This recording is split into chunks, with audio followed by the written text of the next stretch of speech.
guest of this club this morning. The Honorable Minister Louis Farrakhan has returned to the Breakfast Club. How are you, young man? Well, you started it off good. The old man is doing fine. Very glad to be here with you. Yes, sir. I came really to express my gratitude to you and to DJ and to Angela for the privilege of being on the Breakfast Club that really helped the minister to reach the young people that made 10, 15 successful. So I didn't want you to come to where I was. I wanted to come and be with you where you are most comfortable to say thank you. It's an honor to have you. The last time you came, we were talking about the march. We were gearing up for the march. Now the march happened. What do you think about the march and the turnout? Well, the turnout was great, considering that we had no mainstream media helping us. But the media that really helped us was, and stations like yours and talk began to get so great, and the young people showed up in great numbers at 10, 15, and the movement that began is now jumping. We asked for 10,000 fearless, and 8,000 or more have signed up. Wow. That want to come into the hood and present our bodies to stand between the guns and the gangs, and let's see if we can resolve some of the conflict, create employment for our young people, and then take control of where we live. That's our aim, and we pray that God will bless us to do just that. Now, you mentioned media didn't support. Did it bother you that networks like BET support? It's black entertainment television. But it's black owned by white. And when BET was owned by Mr. Johnson, we would not have had a million-man march if it were not for Mr. Johnson. Bev Smith, a great communicator, allowed us to announce the Million Man March on the support that Mr. Johnson gave us financially, his influence, and on the days before the march, he took out a full-page ad in the USA Today supporting everything that we were attempting to do for the Day of Atonement and bringing black men together as never before. Absolutely. Let's talk about some current events, Brother Minister, because people are under the impression that you endorsed Donald Trump for president. I saw some good in Trump in this sense, that when a man refuses to take money give money to politicians, and you don't pay the pipe and sit back and let somebody else call the tune. So I thought that Mr. Trump, by going right to the Jewish community and telling them, I don't need your money and I don't want your money, that meant to me that he would be free enough to work for the good of America. But of course, things change. Yeah. And he's looking for some money now, and he's looking for $1 billion, and he doesn't want to put that up, so he's looking to some of those traditionally support politicians to have their way. And then I was on radio in Chicago, and I was talking about Mr. Trump, certain things that he was saying that he wanted to go into Iraq and just take the oil. And I said, he sounded like the Corleone family.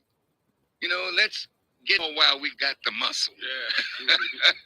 And so I said, this man is peeling back the onion of white civility. And every level of that onion that he peels back, more and more of the nakedness of rancor and hate and bitterness is coming up out of the followers. So this is one of the most interesting of all of the political presidential runs that I've had the blessing of seeing in my 83 years on this planet. Now, I've seen Bernie Sanders said it's like choosing between the lesser of two evils. You're not a fan of Hillary Clinton either. So if it turns out to be Hillary Clinton versus Donald Trump, what do you think we need to do? You need to pray. Look, Donald Trump is who he is. And that's one thing that politicians are not. It's all game playing. But with Mr. Trump, what you see is just what you get. He's not trying to be politically correct. He doesn't care. And when they say he's not presidential, I ask myself, what does it mean to be presidential? You wear a suit, you talk to the American people like you possess the character and the dignity of one who seeks the highest office in the land, and behind the door, you're the worst criminal on the planet, plotting the overthrow of nations and governments and regime change and drones to kill people you don't like. That's president. So if that's the kind of person you want, vote for him. Vote for Trump, and you go to hell with both them.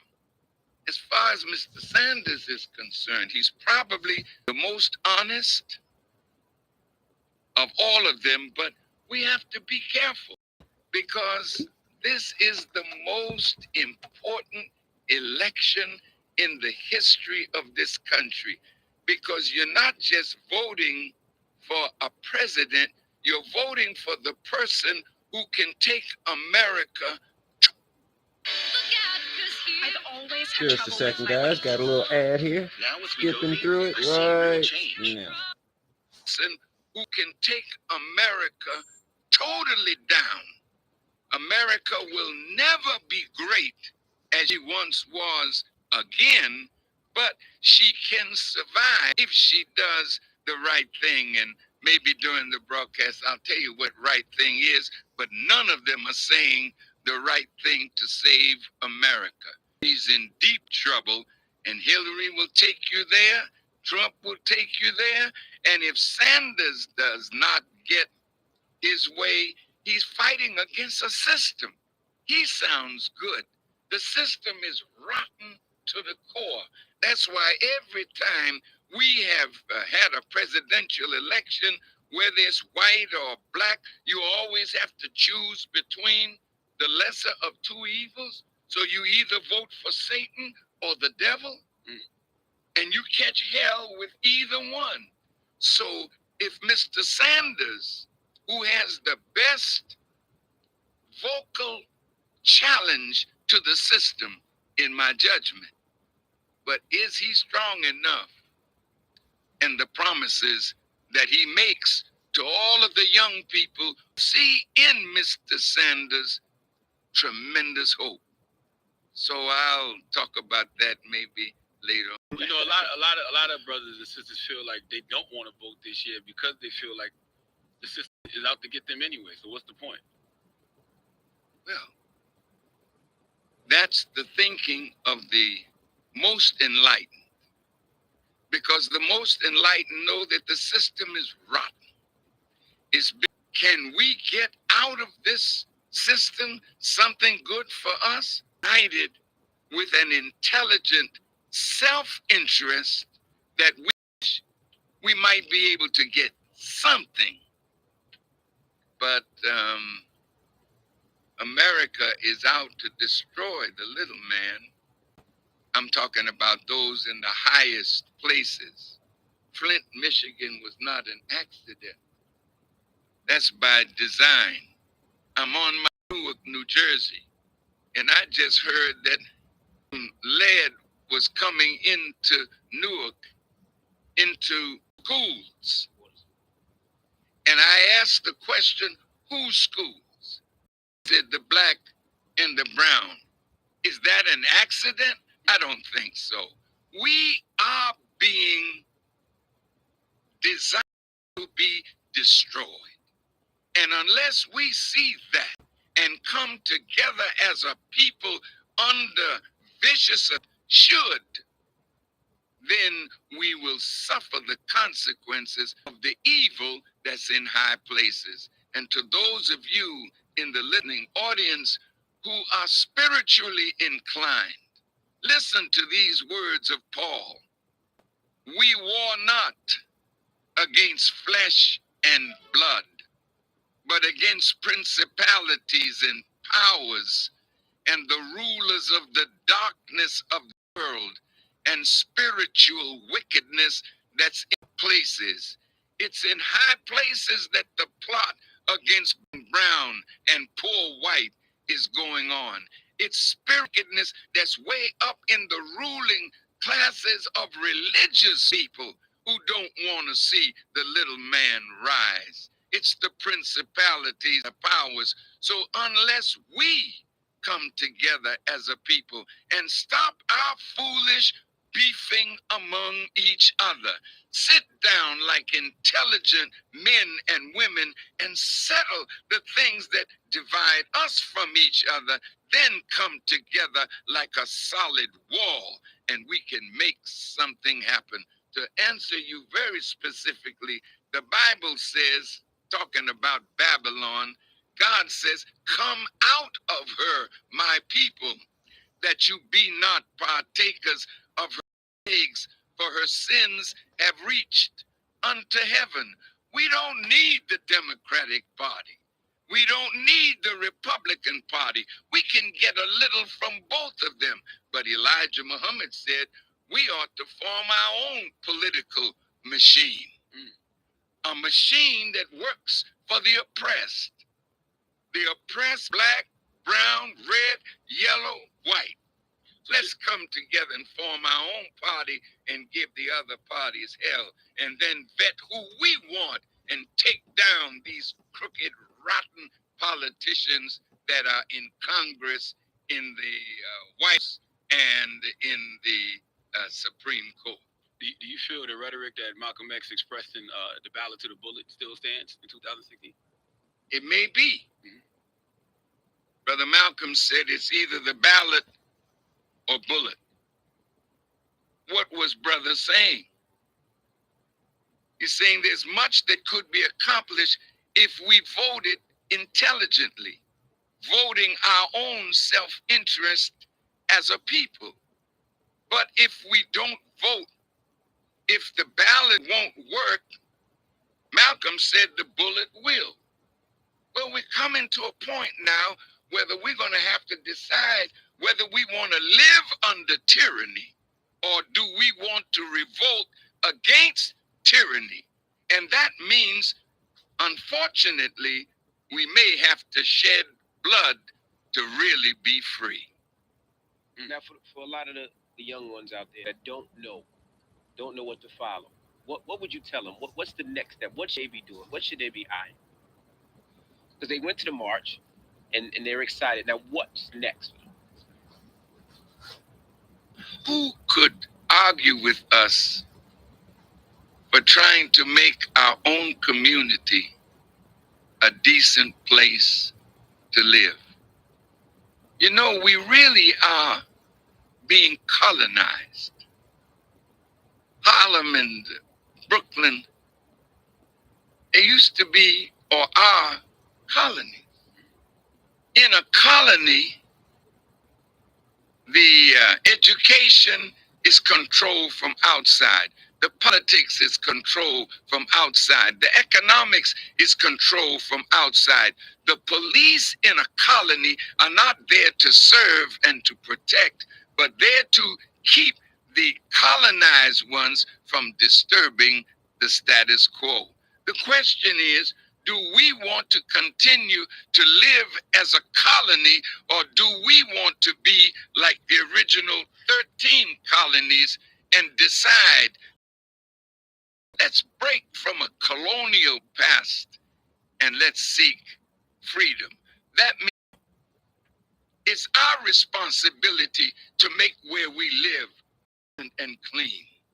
It's our responsibility to protect and police our own communities.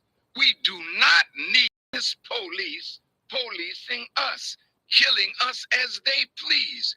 Why not we police ourselves? Those black officers who are trained, soldiers who are trained, young people who are militant but without direction. Why can't we train our young people? And instead of the money going to a system that oppresses us, some of those tax dollars that we give to police, give them to us and let us police ourselves. Let's take control of the schools. You can't make a decent people with an education rooted in white supremacy. We've got to understand that this is not a system that will make us clean and decent and upright and strong and self-determined people. We have to set up education for all those in the colonies. And after a while, you'll have a decent people coming up. You'll have protection for your women and girls. No pimping, no hustling like that going on when we can produce jobs for our young people, institutions that serve us as a people. I'll close that by saying this. Look, Chinatown right here in New York, they're separate in an American equation. They don't feel like they're suffering because they control what goes on in their part. Wherever you are in life, Rasmussen University offers the flexibility and support you need to earn your associate's, bachelor's. Control what goes on part of the town. They're the business people. You can't say, well, I'm going to set up business in Chinatown and I'm going to sell shrimp fried rice and egg foo young. Not there. They will tell you quick, not here. Go up in Harlem or go up where you live in Brooklyn and you set up your shop. But you don't own the businesses in your own community. Everybody, all the immigrants that come to America, do you know where they find the American dream? By setting up businesses in the black community to provide for ourselves. The Koreans have 90,000 stores in black communities across the country. What are they selling us? They're selling us a little hair, they're doing our nails, and the money that they make from us, go and see their part of town. Koreatown is beautiful. Chinatown is beautiful. Greek town is beautiful. The Jewish part of town is beautiful. But where we live, that's where the garbage dumps is. That's where the whoring is going on. That's where the pimping, the drugs, and the guns and the gangs are going on. So that's where we live. So who in America would stand up and tell us we don't have a right to clean up where we live and make it right for our people? We got that right, and we have to exercise that right and fight like hell against anyone who would tell us we can't make our own community a decent and safe place to live for our women and girls, our elderly and our young. That's not the city's responsibility. That is ours, but the money that we pay in taxes, it should come back to us. We're going to build our community. We're going to educate our people. We are scholars. We are not fools. We can set up an educational system and curriculum that will take our children from the kindergarten to college and make them scientists in every field of human endeavor. That's our job, brothers and sisters, and we can't keep giving it to somebody else, and when they mess it up, we want to protest. protest our ignorance in not taking responsibility for what we bring into this world. Well, how do we retrain our people to succeed instead of being trained to just serve? Because a lot of people would say that it's easier for an immigrant to get along than to be an African American or minority and get along. Yes, and that's a fact. The Koreans that make their money in our community, if we had a black bank, you'll find they don't deposit anything of what they take from us into a black bank that would serve our community. They set up a bank in their own community. So the Honorable Elijah Muhammad, my teacher, called people like this bloodsuckers of the poor. You got them black like that, who don't give a damn. All they want is to make a dollar and run. Run where? To another community, but not build a community in which we live. So yes, brother, it's difficult to get a loan, but not for them, because they go to their own bank, which they put their money in that they take from us. Imagine, Charlemagne, $1.1 trillion comes through our hands this year. That makes us the 9th richest country in the world. And those that have less than $1.1 trillion, they're building schools, hospitals, farms, factories. They're doing something for themselves as a nation. Here we are, nearly 50 million people. And we are here begging somebody else, can I have a job? Do you have something for me to do? Can you feed me? Will you educate me? This is the crime, the ignorance of black people. We have to erase the ignorance and get us started doing something for ourselves. And don't blame others if they don't want to give you money. Do you know that immigrants that come here that are Chinese, is a Chinese community that puts money aside. When their Chinese brother comes in the country, they here, take this, go in the black community, set up a business. Look at the number of Arabs that are now in the black community. Look at the number of Indians from the subcontinent of India owning many businesses inside the black community. The motels where we go for a party night with our girlfriend or somebody else's wife. All of that is done in our community, but the money goes back to their communities. Look, nobody can fault us for wanting to take the money that comes in our hands and keeping it in our community. The money that comes in within 6 hours, DJ, it's gone. The money that stays in the community the longest are the Asians. Their money, when they make money, it circulates at least 30 days before it leaves their community. That means that that money is enriching their people through sales of service and needs of their community. Jewish people are next, and blacks and Hispanics are at the bottom. The Hispanics are better than we are because they have unity and self-love. 6 of them will come and get an apartment, and next thing you know, 2 more family members will come. Then they'll own the house that they're living in. Then they start moving east and west or north and south on the block and owning more property, pooling their resources, bringing from Mexico businesses, food, and the Mexican things that Mexicans love. You can't fault them for that. They're hard-working people, and that's our brown brother. We're back behind all of them. And we've been here longer, have more education, and have done less with it. But it's our turn. And I do think it's important for us to team up together and start things like investment groups to give back. Like Envy and I, we teamed up and we're actually opening a juice bar in Brooklyn, in Bed-Stuy, because we thought it would be something that's beneficial for the neighborhood. Now, that's wisdom. And using our own money, no loans from the bank, just all of us team up together, put our money together. Now look at what she said. All of us team up. Individuals, that's dead unless you got a lot of money.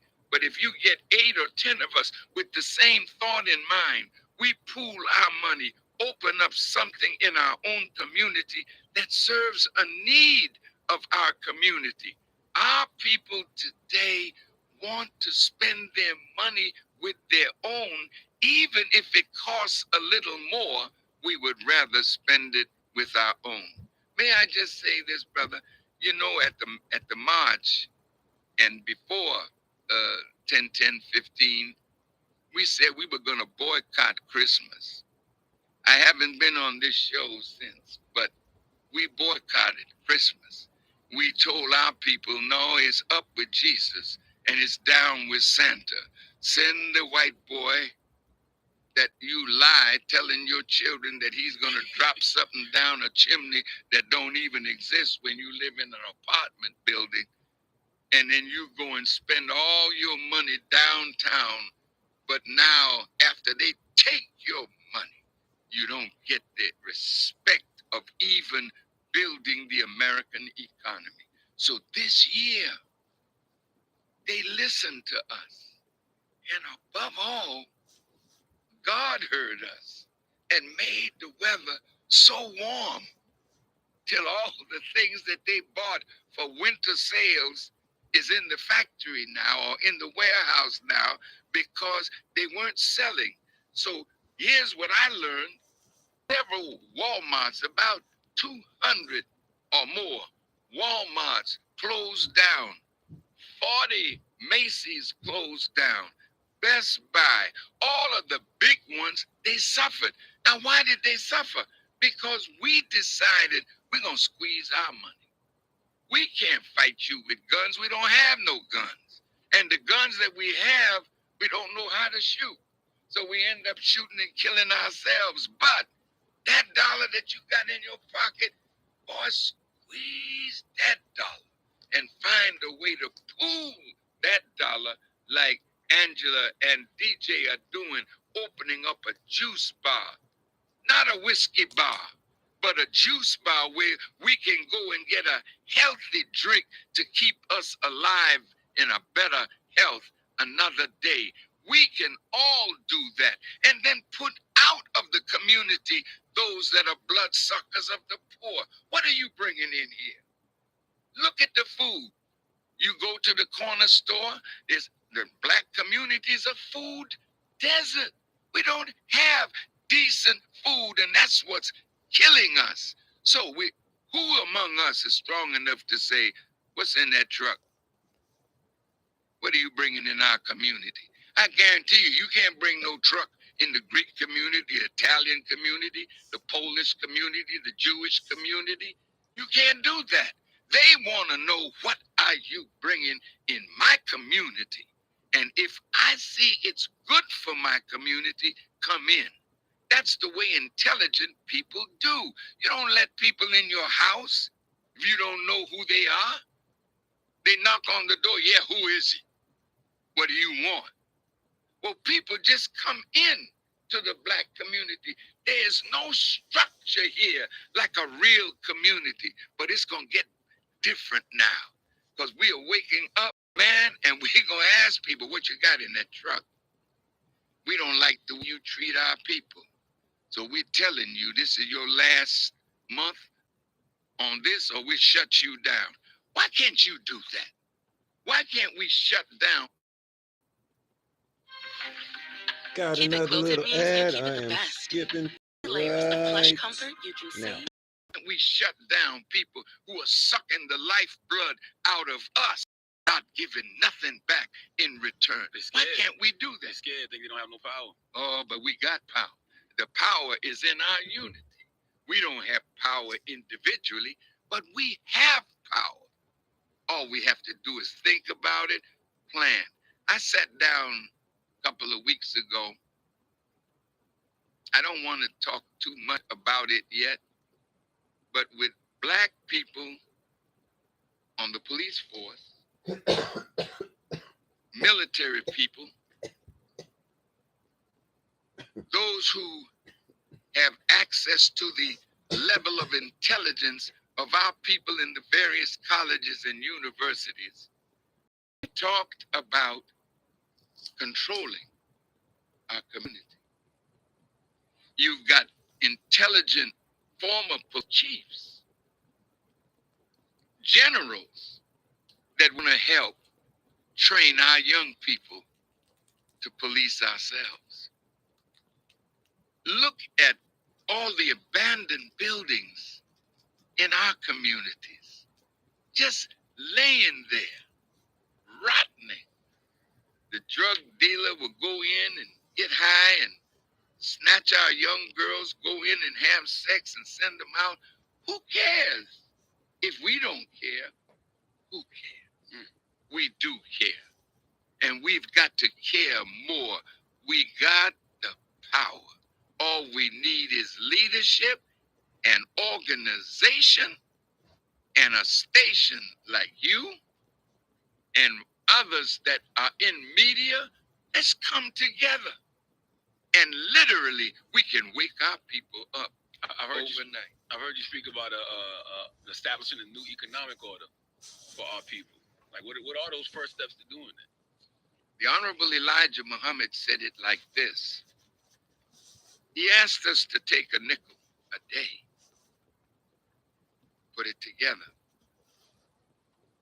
We had, I think, maybe at the time that he initiated the economic development plan, there were about maybe 8 million workers. We have now double or triple that number. What's 5 cents? You ain't gonna lose nothing. If you drop 5 cents on your child will say, what's wrong with you, Ma? I can't get nothing with 5 cents. So, but 5 cents a day, 35 cents a week, in a year is $18. If all of us did that, I mean the millions of us, in a treasury with somebody you could trust. Who do black people trust enough? Beyonce. Well, yeah, I mean, they love Beyonce, and I don't know how much they trust Beyonce, but they certainly love her. And if she would accept that responsibility, she could do it. But I think black people know the minister. They may not agree with me, but they know I'm not selling them out. They know I'll never violate my oath to the Honorable Elijah Muhammad to work night and day for the rise of my people. I've been at this for darn near 60 years. I'm too old now to do something different. You couldn't get me to be. That's an impossibility. So if you can trust me and I offer my life and will take the life of those who would take the money and run or steal from us. I think there's a time that somebody got to pay a price for robbing us. Somebody has to pay a price. It's not the white man's system. We have to set up a system of jurisprudence in our own community. The Chinese got their own way of dealing with their own, you know. You don't hear nothing about it. The Jews deal with their own. The Greeks, the Italians, they deal with their own. We got to deal with our people. We send you to the political office to do something for us. You don't get a big salary, but we sent you there to work for us. Then somebody comes along and gives you a few dollars and you start working for other interests. We make an example of you. That's where it's got to be. It's coming to that. We don't have time to play with the destiny of a people who have suffered for 460 years. We're tired of it. And these young brothers, 13, 14, 15, they're the killers today. They don't play with their OGs who are the old guard in the gangs. It's the young that are doing the killing. They're tired. They're fed up. So when they know what is good for them, please don't play with them, because they will take you out, because they're made like that. That's the generation we ever produce, but we got to be the leaders that offer them hope and a plan and set up an example. The first thing Elijah Muhammad said we should do with your first $1 million, he said, set up farming to feed your people. That's number one. A bank that your people trust you, they can put money in their own bank for investment. Let's start with farming first. Right now in the inner cities, they're called food deserts.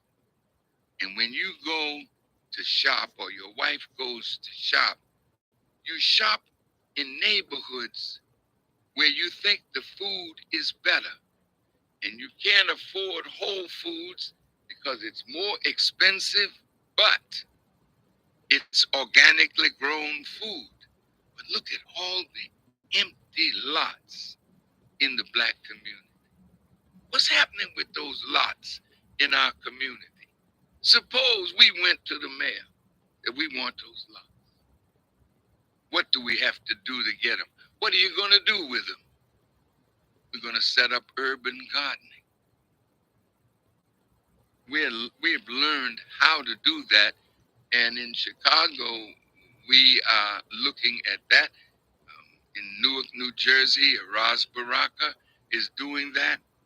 We know how to produce good quality food. That's one of the first things we should do, because they're killing us through the food, through the water. The Honorable Elijah Muhammad said the water should be 99% pure for human consumption. The water is not that. They've got all kind of chemicals in the water right now.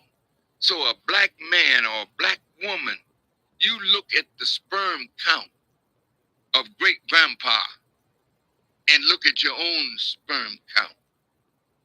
Grandpa, in any emission from 1 billion to several billion sperm at one emission.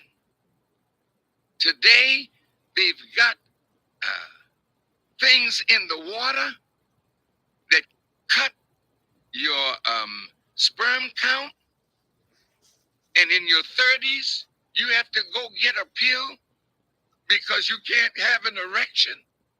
So now you look on TV. Let's have some, what did you call that? Viagra. Viagra is one. What's the other? Cialis. Oh, yeah, now, see, that one, you don't have to worry. Take a pill every day. And you won't have any problem waking a member of your family up and keeping them up for hours. He'd be over there like, I ain't got that problem. I got 5 kids. I got one on the way right now. Hey, may God bless you. But here's the thing. When you got that child coming in, you have to be careful of the vaccines that your children are getting. I was going to ask you about that. My dear brothers, there's a documentary out, and I wish somebody would write it out for me, how we could put it out in the public so they can get this documentary. There are scientists that worked for the CDC that have blown the whistle and admitted that they were a part of creating genetically specific vaccines that do damage to black boys. And that fulfills the scriptures. Pharaoh saw the children of Israel multiplying, And he said, come, let us deal wisely with them, lest they multiply, join on to an enemy, and come against us. Well, what are you going to do, Pharaoh? We're going to kill the boys, spare the female. And right now, black boys, black men are dying at unprecedented rates, and our women's population getting stronger and stronger. Well, brothers, well, sisters, I went to the graduation the other night of my first great-grandchild. He's 21 or 22.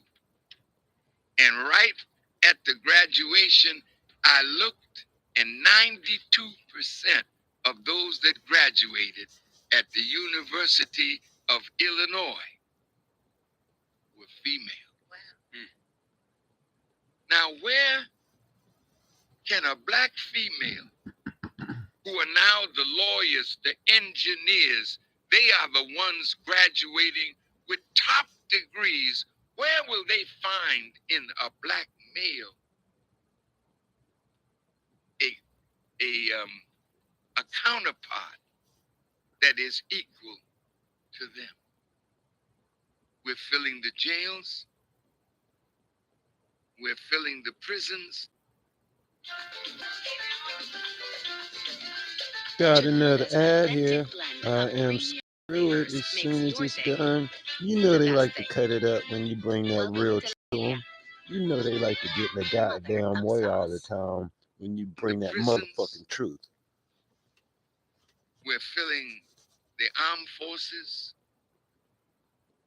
but we're not filling schools.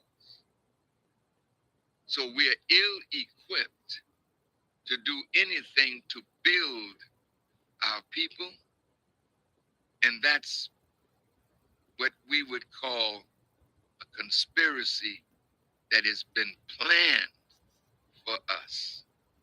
Let me close that point with this. Oh, they just sent it to me. Yes, sir. If you can get this, it's called vaxxedthemovie.com. Vaxxed, VAXXED, themovie.com. Fucking relax, YouTube. Nobody's talking about your virus. Nobody gives a fuck about your virus. Right now, sit your ass pray somebody God else. that you are wise enough to protect in your womb, because that is what's frightening the enemy, that babies are coming forth from the black community, brown community, and the poor white community that have this sense of genius. The children are born, they're not laying down for weeks and then pulling their head up. The minute they come out of the womb, their head is up, they're looking around, they're perceptive as babies. We vaccinate them improperly. This doesn't mean that they're not You got good the vaccines. fucking nerve. Hold on, wait a second.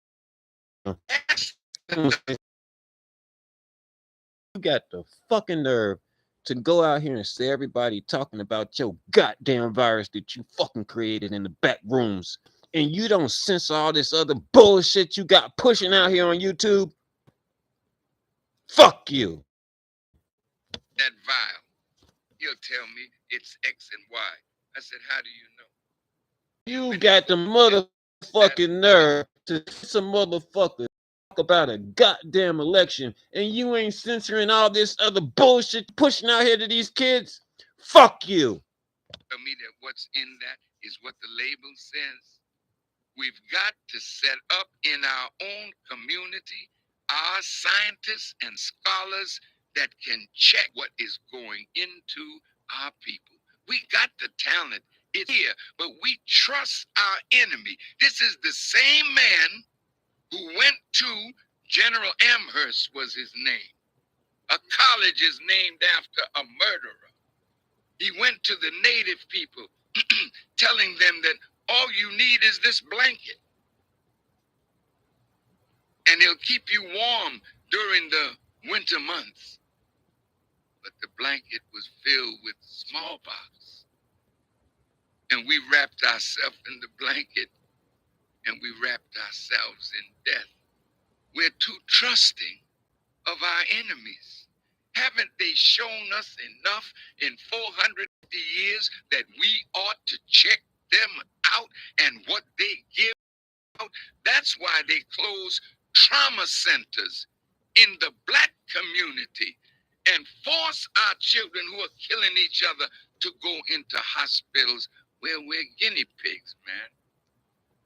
We really got to wake up now, because we are. And I really better not living get a motherfucking in the notification about this is misinformation, you goddamn dummies. This is motherfucking truth. Take the information and shove it up your motherfucking ass. valley of the shadow of death. And it's going to take all of us being alert. And that's one thing I find about the Breakfast Club.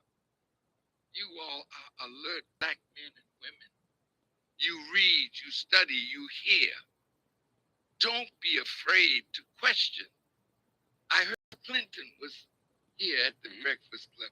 Wise move, brother. Now, you want to know what I think. You didn't ask me, but I think I did. Mrs. Clinton is probably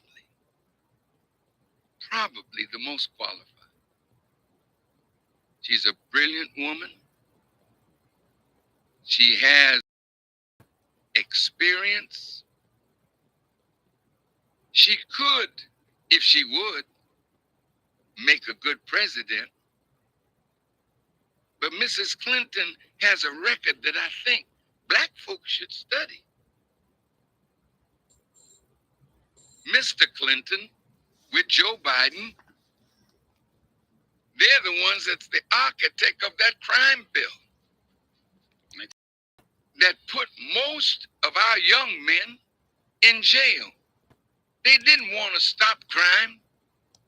They wanted, like Nixon said, he wanted to develop something that would crush black people, but it had to look like it was favorable. It had to have a good look to it. So Mr. Nixon said, take their passion and criminalize their passion. What is your passion, man? Our passion is to get high on the weekends or every day. That's your passion. Okay, how do we criminalize it? First, we're going to make it more deadly. I smoked reefers as a young boy. I did. I told you all that when I was here the last time. And getting high back then is not like getting high today.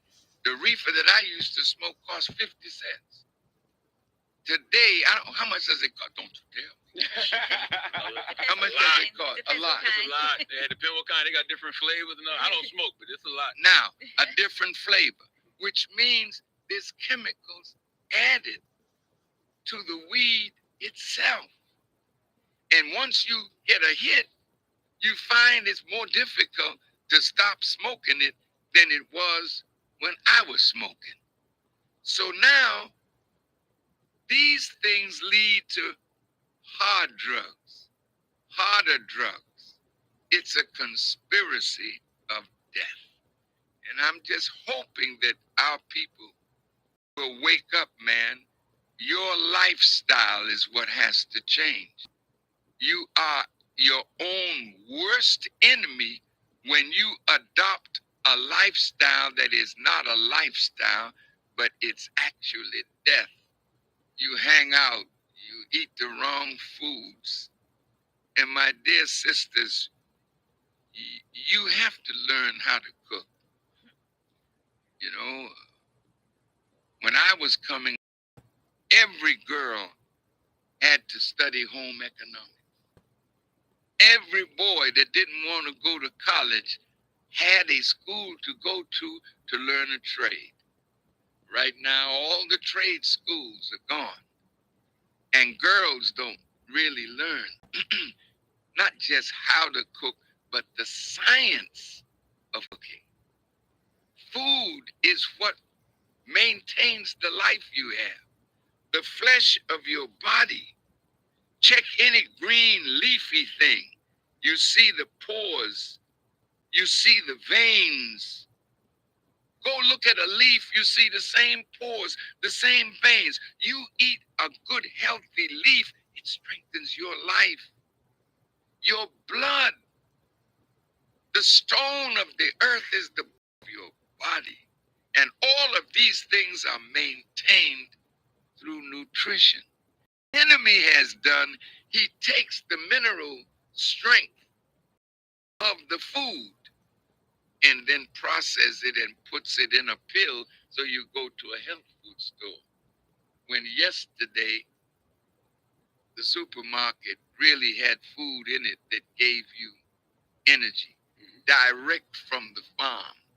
Now you got food coming from South America, from California. Well, hell, if it's from California, by the time it gets to New York, what condition is it?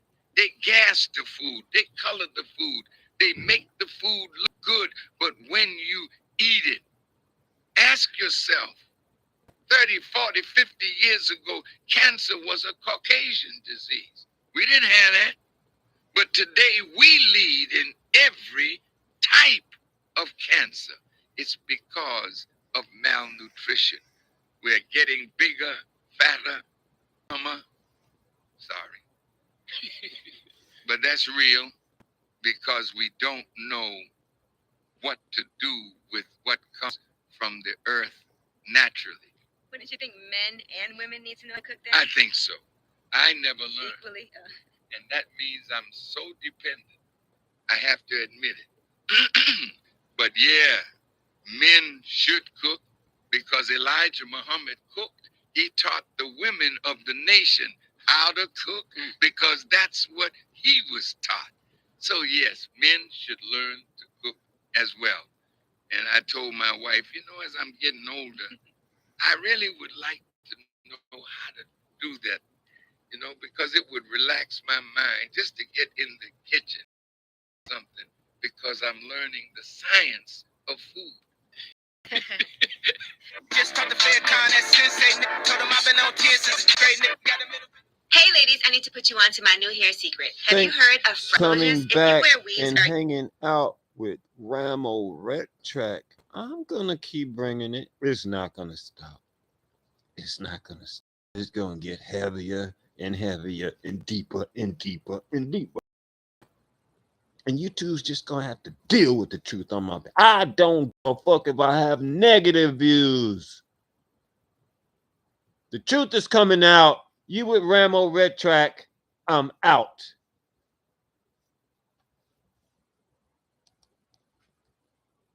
Fuck around with me, guys.